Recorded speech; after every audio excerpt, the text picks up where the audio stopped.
हमारे चैनल को लाइक और सब्सक्राइब जरूर करें और बेल आइकन पर भी क्लिक करना ना भूलें ताकि हम जो भी नए धार्मिक वीडियोस अपलोड करें तो उसका नोटिफिकेशन आप तक जरूर पहुंचे। करारविन्देन पदारविन्दं मुखारविन्दे विनिवेशयन्तम् वटस्य पत्रस्य पुटे शयानं बालं मुकुन्दं मनसा स्मरामि। कान्तिः सितामृशति निन्दितशारदेन्दुः यत्रैकतो विलसितामसिताङ्गशोभाम्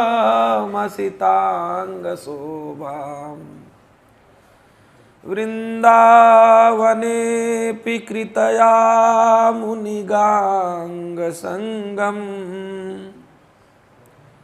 राधा मुकुन्दयुगलं तदहं नमामि।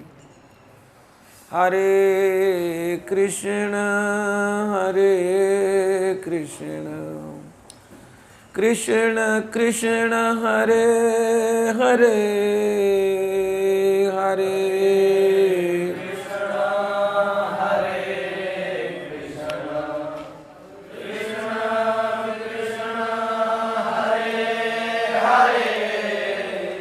हरे राम राम राम हरे हरे हरे राम हरे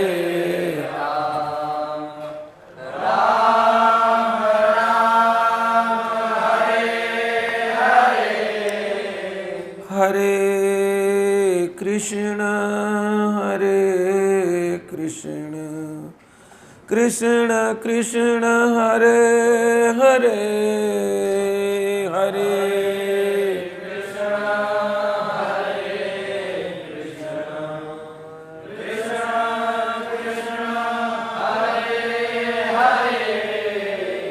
हरे राम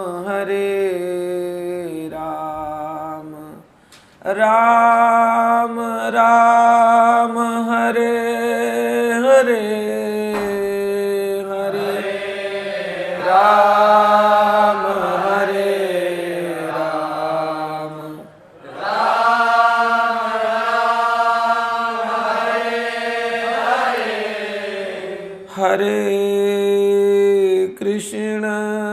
हरे कृष्ण कृष्ण कृष्ण हरे हरे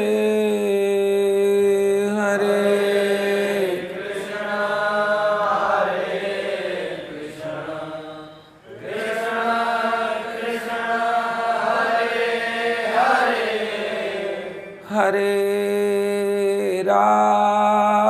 हरे राम राम राम हरे हरे हरे राम हरे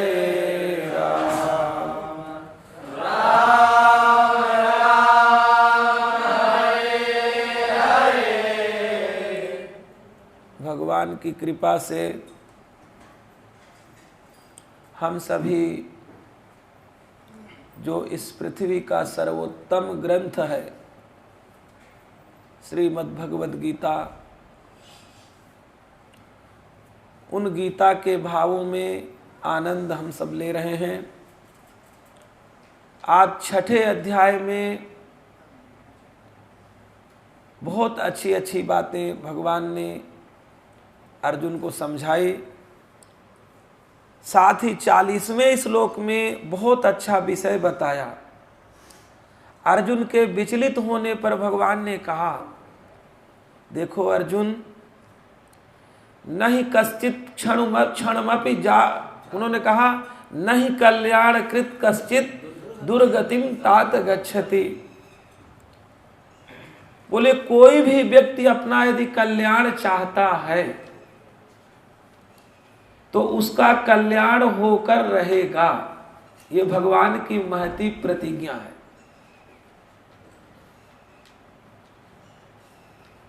नहीं कल्याण कृत कश्चित,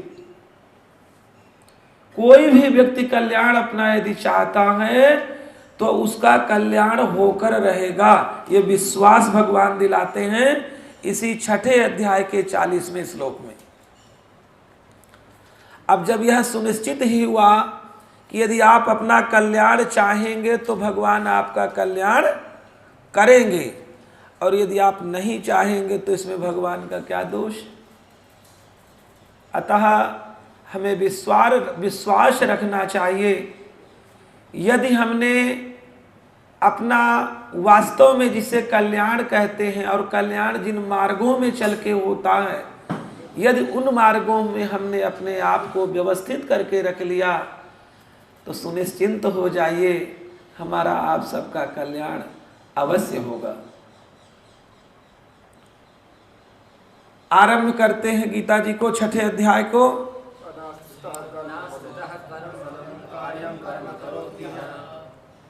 अनाश्रितः कर्म फलम कार्यम कर्म करोति यः ससन्यासी च योगी च न निरग्निर न चाक्रियः।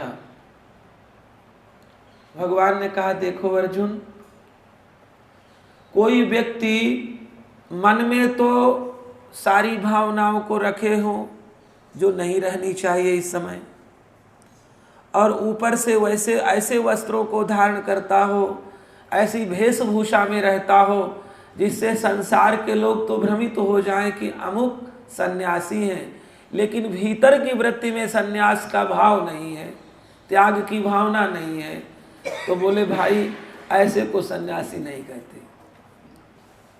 यदि निष्काम भावना से अपने जीवन को धारण करके वह रख रहा है तो सुनिश्चित में वह सन्यासी है। किसी प्रकार की आकांक्षा उसके मन में नहीं अवशिष्ट है तो सुनिश्चित मानिए वह सन्यासी ही है। परंतु केवल ऊपरी भाव में अग्नि का त्याग कर दे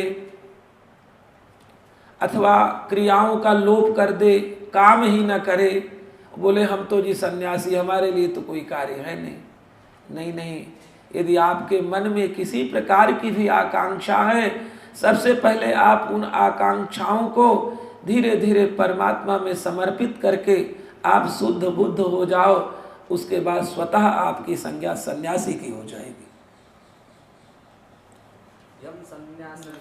बोले यम संन्यासमिति प्राहुर योगम तम विद्धि पांडव। अर्जुन, जिसको सन्यास कहा गया है वह कौन है? बोले वो जो योग है ना वही तो सन्यास है। तो बोले जी कौन सा योग? तो 2 प्रकार के योग, एक तो ज्ञान योग और दूसरा कर्म योग। इन दोनों के द्वारा जो निकला हुआ उसका तत्व है, अर्क है, वह क्या? बोले समत्व योग, समता। यदि समत्व योग नहीं आया तो न ज्ञान योग के अंतिम की स्थिति का लाभ हुआ, ना ही कर्म योग की अंतिम स्थिति का लाभ हुआ। क्योंकि अंतिम स्थिति इन दोनों योगों की जो लब्धि है हमें, वह समत्व योग में प्राप्त होती, समत्व स्थिति में प्राप्त होती है। तो भगवान ने कहा क्या? यम संन्यासमित प्राहुर योगम तम विद्धि पांडव नाह्य संन्यस्त संकल्पो योगी भौतिक। बोले मन में तो बहुत प्रकार के संकल्प आपके घूम रहे हैं, ऐसा हो जाए वैसा हो जाए, आपका मन इस प्रकार के भ्रम में दौड़ रहा है। तो बोले भैया उसको सन्यासी नहीं कहते, उसको योगी कहलाने का एकमात्र जो आपके पास उपाय है वो यह है कि आप अपने मन से हर प्रकार की आसक्ति को जितनी जल्दी हो सके दूर हटा दो, आप बहुत अच्छे योगी हो जाएंगे। उसके बाद भगवान ने बोले देखो इसको समझाया इन 2 श्लोकों में। बोले आरुक्षेर मुनेर योगम कर्म कारण मुच्यते। कोई व्यक्ति यदि योगी बनना चाहता है, कर्म योगी बनना चाहता है, तो बोले एक तो ज्ञान योग है। वो कैसे? बोले योगारूढ़, जो योग में बैठा हुआ है, अर्थात जो जिसके चित्त में उस परम पिता परमात्मा के अतिरिक्त और कुछ भी नहीं संसार में दृष्टिगोचर हो रहा, उसे क्या कहेंगे? उसे ज्ञान योगी कहेंगे। क्यों? ज्ञानी के मन में किसी प्रकार का भेद नहीं होता है।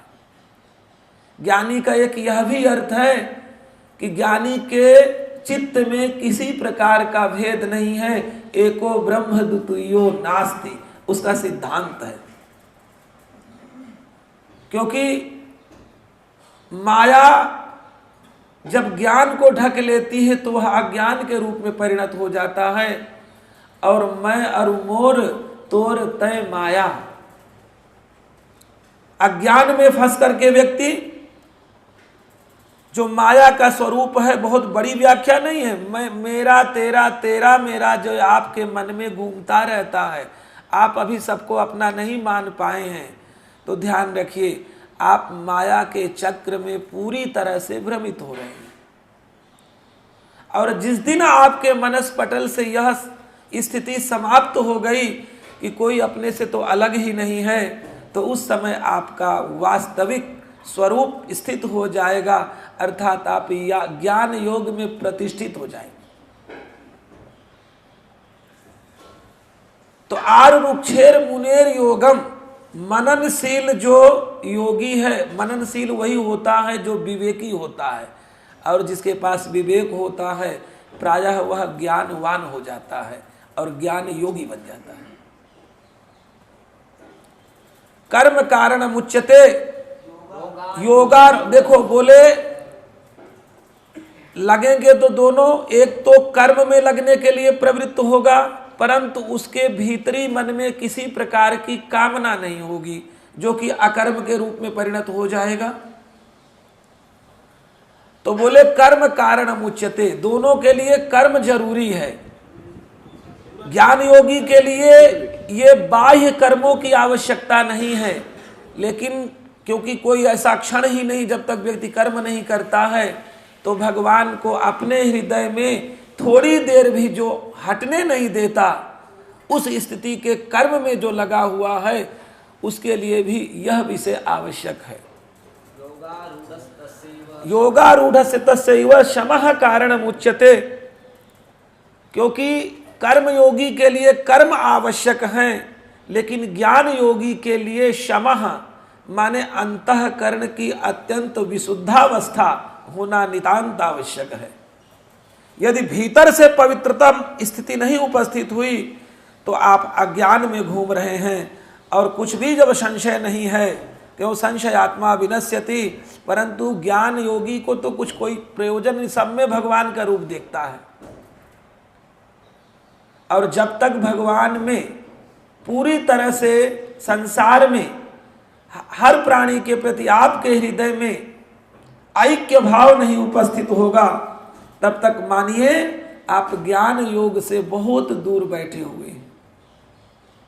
तो शमः कारणम् उच्यते, अर्थात अंतःकरण की अत्यंत विशुद्ध स्थिति, यह ज्ञान योगी के लिए आवश्यक है। कर्म योगी के लिए इसकी भी आवश्यकता नहीं है, वो तो अपने मन में कुछ लाए ही ना, जो काम कह दिया गया, महाजनों येन गता सपंथा, जिसने जो मार्ग बता दिया श्रेष्ठ जनों ने, उसका अनुसरण करने लग गया। और किस प्रकार जैसे एक नौकर अपने मालिक के निर्देशों का पालन करता है, उसी तरह से भीतर से भगवान को स्वीकार करके कि भगवान के ही स्वरूप सर्वत्र भ्रमणशील हुए हैं, सर्वत्र भ्रमण कर रहे हैं, उन्हीं भगवान के स्वरूप में दूसरों की सेवा करता हुआ निष्काम भाव से और अपने को अकर्म की गति में पहुंचा देता है। तो योगारूढ़स्य तस्यैव शमः कारणम् उच्यते, यदा हि नेन्द्रियार्थेषु न कर्म स्वनुसंज सज्जते।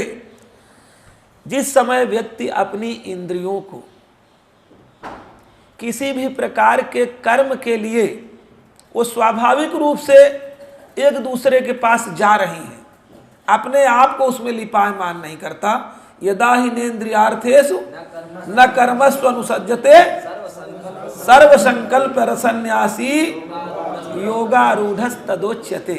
सर्व संकल्प सन्यासी, क्योंकि जो सन्यास योग वाला है, ज्ञान योग वाला है, वो सर्व संकल्प सन्यासी, किसी भी प्रकार के कल्पना से रहित होता है। उसका तो एक ही ध्येय, उस परम पिता परमात्मा के अतिरिक्त इस ब्रह्मांड में कुछ है ही नहीं है।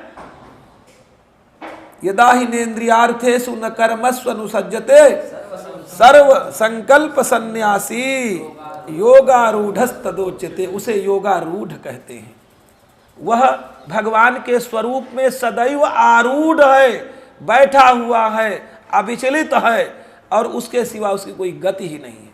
इस संसार में किसी को दोष नहीं देना है। जो भी हमें प्राप्त हो रहा है, हमारे द्वारा किया हुआ विषय हमें प्राप्त हो रहा है। हाँ, यदि आपने सद्भावना से उस कर्म को किया है तो धीरे धीरे उसके भीतर पड़े हुए जो विकार हैं वो समाप्त होते रहेंगे। और यदि अहंकार आदि से पूर्ण होकर के उस कार्य को किया है तो जो अच्छी स्थिति आपके मन में बन सकती थी उसको भी आपने विष के साथ रख दिया है, वह स्थिति भी समाप्त हो जाती है। तो योगारूढ़स्तदोच्यते उद्धरे नाथ। भगवान ने बहुत अच्छी बात बताई कि देखो अर्जुन, उद्धरे दात्मनात्मानम, व्यक्ति अपने आप अपना उद्धार करे, कोई दूसरा आपका उद्धार नहीं करेगा। इसको सुनिए, इसको अच्छी तरह से समझ लीजिए। दूसरे का तात्पर्य यहाँ पर जिस समय आपकी भावना, जिस समय तक आपकी भावना यह नहीं हो जाएगी कि ये सब जो स्वरूप मेरा है वही स्वरूप इनका है, कोई हम में और इनमें अंतर नहीं है, जब इस स्थिति में पहुंच जाएंगे। आत्मना आत्मानम न अवसादयेत, अपने आप का दुख की स्थिति में मत पहुंचाए व्यक्ति। वो क्या करे, क्योंकि आत्मैव बंधु, क्योंकि व्यक्ति अपना ही तो मित्र है, अपना ही बंधु है और अपना ही शत्रु है। यदि उसने अपने इंद्रियों आदि को बस में नहीं किया, प्रयास भी नहीं किया, तो वो अपने शत्रुओं के लिए दरवाजे खोल करके रख रहा है। कभी भी वे शत्रु हमारी इंद्रियों के मन में प्रविष्ट हो करके, इंद्रियों के आश्रित हो करके हमें हमारे श्रेय साधन से गिरा देंगे, तो हम अपने ही शत्रु हो जाएंगे। और यदि हम उस स्थिति पर ले जा सके जिसके लिए हमारा जन्म हुआ है, तो हम हमारे मित्र हो जाएंगे, बंधु हो जाएंगे। तो लिखा है उद्धरेदात्मनात्मानम नात्मानम अवसादयेत आत्मैव ह्यात्मनो बंधु रात्मैव रिपुरात्मनः। व्यक्ति अपना स्वयं का मित्र, अपने आप अपना उद्धार करे, किसी की आशा न रखे। हो सके तो किसी का, देखो कोई यदि व्यक्ति साथ दे दे तो उत्तम प्रयोजन है, परंतु वो व्यक्ति जब किसी को अलग मानता ही नहीं तो साथ ना भी दे तब भी चल जाएगा, क्योंकि किसी को उसने अपने से अलग नहीं समझा। अलग समझने वाले की समस्या आती है, जिसने किसी को अपना शत्रु ही नहीं समझा। आप किसी को शत्रु मान रहे हो और पता चला नहीं ये तो आपका बड़ा हितैषी है, अब देखो आपकी जो उसके प्रति शत्रु की भावना थी कहाँ चली गई आपको पता भी नहीं चलेगा। ऐसे ही संसार में कई बार मन भ्रमित हो करके दूसरों के प्रति इस प्रकार की स्थिति हमारे मन में ला देता है जिसकी आवश्यकता नहीं होती। वास्तव में व्यक्ति स्वयं का मित्र और स्वयं का शत्रु है, इसलिए अपने आप उसे मंथन करते रहना चाहिए कि मेरी भीतरी स्थिति क्या है, मुझे जो मेरी भीतरी स्थिति है वही में मुझे प्राप्ति होगी, इसके सिवा कोई मार्ग नहीं है। बोले बंधुरात्मात्मनस्तस्य येनात्मैवात्मना जितः। बोले अच्छा बंधु कौन हो जाते हैं विषय? बोले जिसने बंधुरात्मात्मनस्तस्य ये नैवात्मना, हाँ ये नात्मैवात्मना जितः, माने जिसने अपने आप को मन के द्वारा, सबसे पहले मन को नियंत्रण किया। देखिए आप कितना भी प्रयास करें कि हम किसी के कारण से परेशान हुए हैं, आखिर मन तो हर व्यक्ति का अपना अपना होता है ना, या हमारा मन आप लेके चलोगे? यदि हमारा मन आप लेकर के चलेंगे तो हमारा अस्तित्व उसी समय समाप्त हो चुका। तो बताइए, आप अन्य विषयों में तो अपने को बड़े श्रेष्ठ समझते हैं, लेकिन देखिए हमारी कमजोरी, हम अपने जो मन में जो हमारा है उसको हम ऐसे ऐसे विषयों में देते हैं कि वहाँ जा कर के उसकी आदतें खराब हो जाती हैं और आकर के हमको, हमारे घर को वह खराब कर देता है। मन किसी का नहीं है, मन को अपना लो और मन को अपना करके उस मन को कोई ऐसा कार्य ही मत दो जो वो व्यथित हो सके बाद में। पहले आप उसको स्नेह दो, अर्थात अपने आप पर विश्वास करो। हर व्यक्ति को पता होता है मैं कर क्या रहा हूं, हर व्यक्ति को पता होता है मैं सोच क्या रहा हूं, हर व्यक्ति को पता है इसका परिणाम क्या होगा। यदि पूरी तरह से नहीं पता तो मार्ग तो पता है कि रास्ता यही है इसका। इसलिए प्रयास यह करें, बंधुरात्मात्मनस्तस्य येनात्मैवात्मना जितः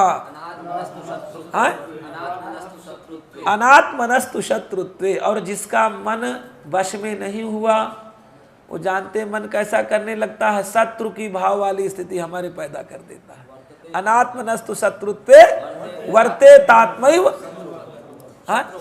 शत्रुवत, वही मन हमारे लिए शत्रु हो जाता है। अब बताइए, आपने अपने व्यक्ति को दूसरी स्थितियों में जाने दिया, मन तो आपका है, लेकिन उस मन को आपने ऐसी जगह जाने दिया जहां से उसने स्वतंत्रता प्राप्त कर ली। और उस स्वतंत्र मन ने हमें कितना कष्ट दिया है, ये जा करके धर्मशास्त्रों में पढ़िए, बड़े बड़े श्रेष्ठ लोगों के मुख से श्रवण करिए, उनका सबका निचोड़ यही आएगा कि आपका मन आपके वश में नहीं था, इसीलिए आपका पतन हुआ। यदि आपका मन आपके वश में होता तो आपका उत्थान ही होता, इसमें कोई संशय नहीं है। बोले जितात मनः प्रशांतस्य, जिसने अपने आप को जीत लिया है। प्रशांतस्य, ऐसे एकदम शांत चित्त वाले व्यक्ति का, और परमात्मा में ही जिसकी स्थिति है, परमात्मा ही सर्वोत्तम स्थिति वाले हैं, इसको जिसने स्वीकार कर लिया है। हाँ, शीत उष्ण सुख दुख मान अपमान, ये तो संसार की सामान्य वृत्तियां हैं, ये तो आएंगी चली जाएंगी। जैसे संसार में बसंत आता है तो पत्ते आते हैं, पत्ते बढ़ते बढ़ते अपने पूर्णता की ओर चले जाते हैं, और उसके बाद उनका स्वाभाविक जो क्षरण की स्थिति होती है वह पतझड़ भी आता है। इसी प्रकार से संसार में उतार चढ़ाव स्वाभाविक रूप से आता और जाता है। यदि एक जैसी स्थिति हुई तो तीन गुण यहाँ संसार में चलने के लिए प्रधान नहीं होते। तीन गुण हैं ही इस प्रकार के, उनका स्वभाव ही अलग अलग है। और जिस गुण को, माने तीन पहलवान हैं, गुण कैसे बढ़ते हैं, तीन पहलवान हैं, उन पहलवान में से जिस प्रकार की भोजन सामग्री से सतोगुण पुष्ट होता है, यदि आपने वो उपलब्ध करा दिया तो सतोगुण मजबूत हो, उन दोनों को पटक देगा, रजोगुण और तमोगुण को। और कदाचित आपने खान पान रहन सहन अपने व्यवहार से रजोगुण रूपी पहलवान को की सामग्री खाने पीने की दे दी, उसे छका दिया, तो वो बलिष्ठ होकर के उन दोनों को परास्त कर देगा, सतोगुण और तमोगुण को। यही स्थिति तमोगुण की है।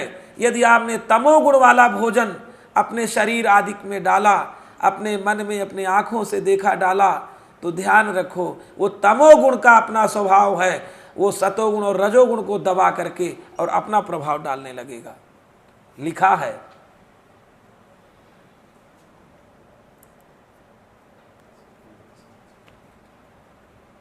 रजः सत्वं तमश्चैव तमः सत्वं रजस्तथा रजस्तमश्चाभिभूय रजस्तमश्चाभिभूय, रज और तम को अभिभूय माने ढक करके, उसके प्रभाव को नष्ट करके सतोगुण अपना प्रभाव डालता है। उसमें लिखा है हाँ, सत्वं भवति भारत रजः सत्वं तमः सत्वं रजस्तथा। इसी प्रकार से तीनों की स्थिति होती है। तो जैसे आपने मन को करने के लिए नितांत आवश्यक है कि आप अपने भोजन की ले जाने वाले जो आहार है आपके अंदर किसी भी इंद्रिय के माध्यम से, वो किस प्रकार से आ रहा है, किस प्रकार से आप उसको ग्रहण कर रहे हैं, और उसका फल भी उसी प्रकार से होगा।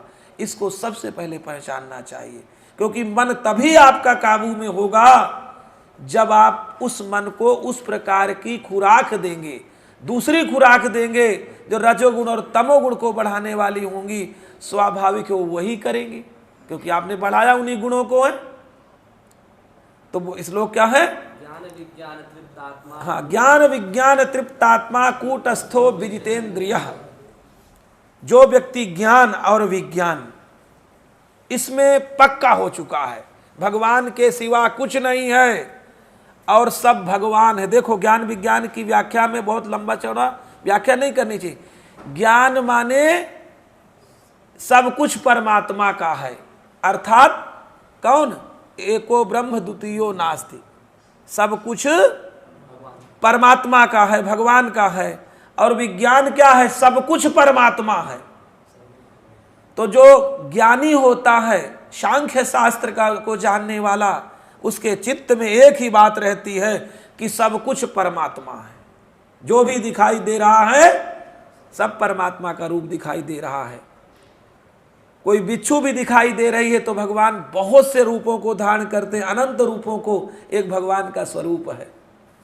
जब करते समय कोई चित्त में विषय आ गया, उस समय ज्ञानी के मन में एक ही बात रहती है, भगवान तो अनंत रूपधारी हैं, उनमें से कोई एक रूप आया, आया और गया, आया और गया। इसी चित्त को जब इसी प्रकार की भावना को अपने चित्त में रखोगे, तभी आप वास्तविक ज्ञान योगी बनोगे। दूसरा कुछ है ही नहीं उसके सिवा। जो भी स्वरूप आए, अरे भगवान तो कोई स्वरूप धारण कर सकते हैं कि नहीं? अरे हम तो अल्पज्ञ हैं, भगवान तो सब कुछ है ना। तो भगवान तो कोई रूप धारण कर सकते हैं। आप कैसे निर्णय ले रहे हैं कि वही रूप आया है? नहीं नहीं, भगवान तो परीक्षा लेते रहते हैं, अपने खिलाते रहते हैं बच्चों को कि वो समझें कि देखो मैं इस रूप में भी आ सकता हूँ, तो आप इससे भी घृणा मत करना। मैं इस रूप में भी आ सकता हूँ, इससे भी घृणा मत करना। बताइए, आपके चित्त में आया, आपके मन ने ही तो कहा है कि वो मेरा शत्रु इसलिए परेशान हो, मत मानो। और जो कर्मयोगी है उसके दिमाग में यही है कि ये सब कुछ भगवान का है। जब भगवान का है तो मुझे भगवान के संसार में अपने आप को किसी भी तरह से लगा के रखना है, जिससे कि उसका अपना कुछ नहीं है। निष्काम भाव से वह कर्म के क्षेत्र में अपने आप को डाल देता है। भगवान का है, भगवान का है, ये भगवान का है, वो भगवान का है, ये भगवान का, सब सोचता सोचता सबकी सेवा में रत रहता है और वह अकर्म की स्थिति को प्राप्त करता है।